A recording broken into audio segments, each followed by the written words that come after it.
Hi everyone, Assalamu alaikum. Welcome to my another video. আজকে সবার জন্য একদম দেশি স্টাইল চিকেন কারি রেসিপি নিয়ে চলে আসলাম। তাহলে শুরু করা যাক।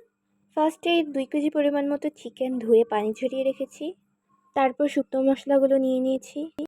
এখানে রয়েছে কালো গোলমরিচ, শাহি জিরা, জিরা, তেজপাতা, জয়ফল, জয়ত্রী, কিশমিশ, কাঠবাদাম, চীনাবাদাম, কাজু বাদাম, গোটা সরিষা, ধনে গোটা, পাঁচফোড়ন।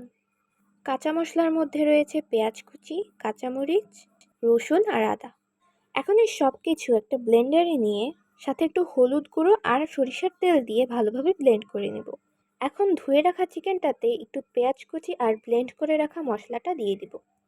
সাথে একটু লেবুর রস দিচ্ছি আর পরিমাণ মতো লবণ। এখন এই সব কিছু ভালোভাবে ম্যারিনেট করে নিচ্ছি। এখন এই ম্যারিনেট করা চিকেনটাকে কমপক্ষে 8 ঘন্টা রেস্টে রেখে দিতে হবে। এর মধ্যে আমি কিছু পেঁয়াজের বেরেস্তা করে নিয়েছি। 8 ঘন্টা পর অন্য একটা পাত্রে সরিষার তেল দিয়ে চিকেনটাকে রান্নার জন্য বসিয়ে দিলাম। 15 মিনিট পর চিকেনটা যখন একটু কষে আসবে তখন এর উপর লং এলাচ গুঁড়ো আর পেঁয়াজের বেরেস্তাটা দিয়ে দিচ্ছি। এই তো এখন সব কিছু ভালোভাবে কষিয়ে পানি দিয়ে রান্না করে নিলেই রেডি একদম আমাদের দেশি style chicken curry. Thanks for watching guys. আজকের জন্য আল্লাহ হাফেজ।